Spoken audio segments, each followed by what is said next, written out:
बच्चे आजकल फोकस नहीं कर पाते, कुछ याद नहीं रख पाते। और कई पेरेंट्स हमारे पास इस कंप्लेन के साथ आते हैं कि और मेरे को उनको साइकोलॉजिस्ट के पास भेजना पड़ता है। पेरेंट सब कुछ कर रहे हैं आजकल बच्चों के लिए। ज़्यादातर बच्चे सिंगल चाइल्ड हैं फैमिलीज़ में।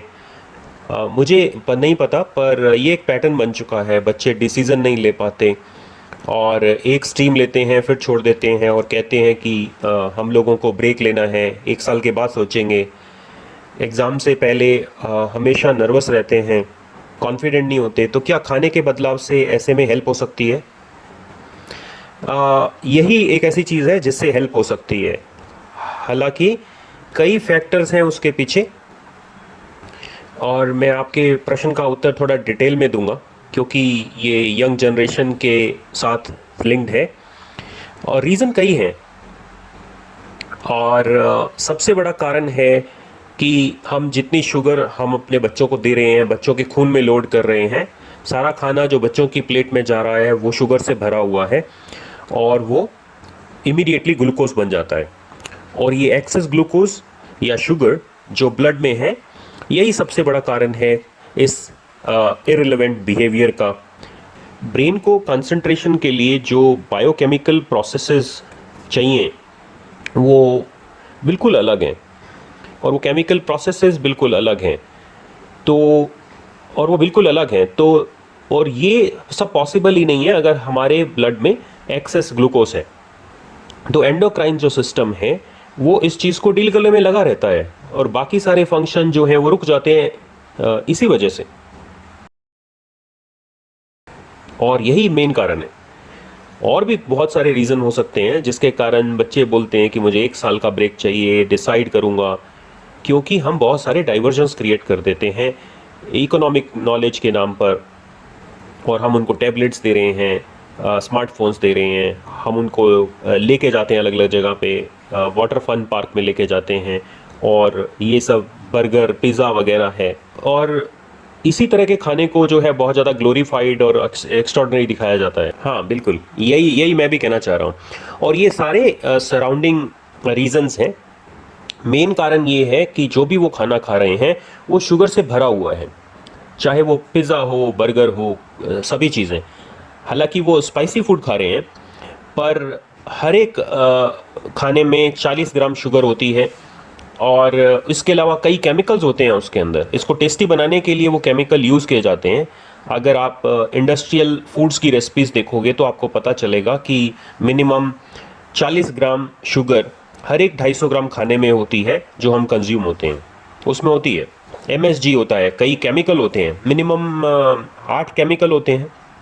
और वो फूड प्रोडक्ट नहीं है, 8 केमिकल हैं वो। जो भी आप बाज़ार से ऐसा खाना लाते हैं उसमें ये सब मिनिमम केमिकल होते हैं। और इसलिए नहीं कि ये फैशन बन चुका है, बल्कि वो अनवांटेड प्रोडक्ट्स हैं जिनसे छुटकारा पाने के लिए उनको यूज़ करते हैं। जैसे कि मीट इंडस्ट्री है, इसके अंदर नेल्स हैं, बाल हैं, और ये सारे प्रोडक्ट्स का पाउडर बनाया जाता है और उसके बाद उनको यूज़ किया जाता है। इनको अलग अलग नाम दिया जाता है, E36 या अलग अलग।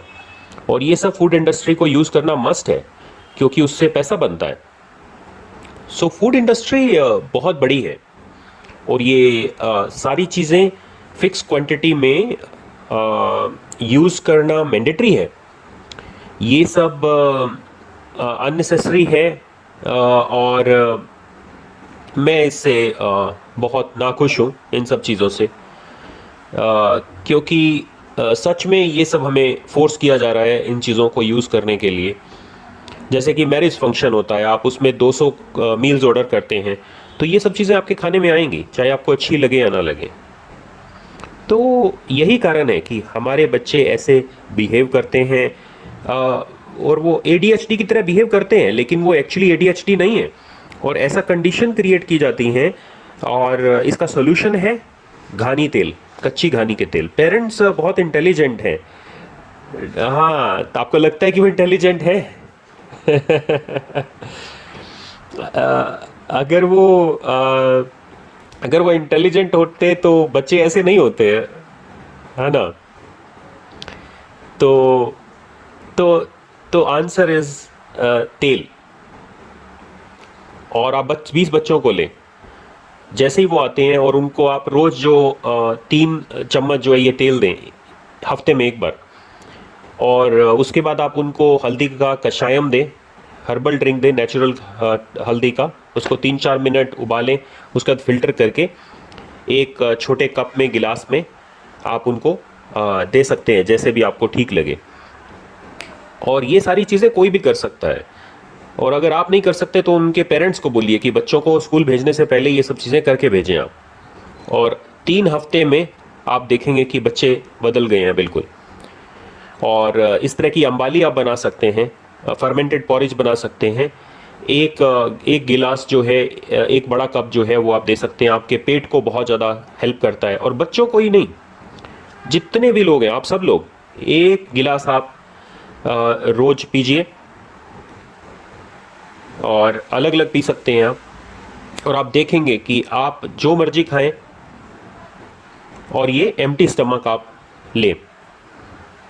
और मैं ये नहीं कहता हूं कि आपको पिज़्ज़ा बर्गर खाना है, पर ये ऐसे स्टेप्स हैं जो कि अगर आप लेंगे तो आपको हेल्दी लाइफ की तरफ ले जाएगा।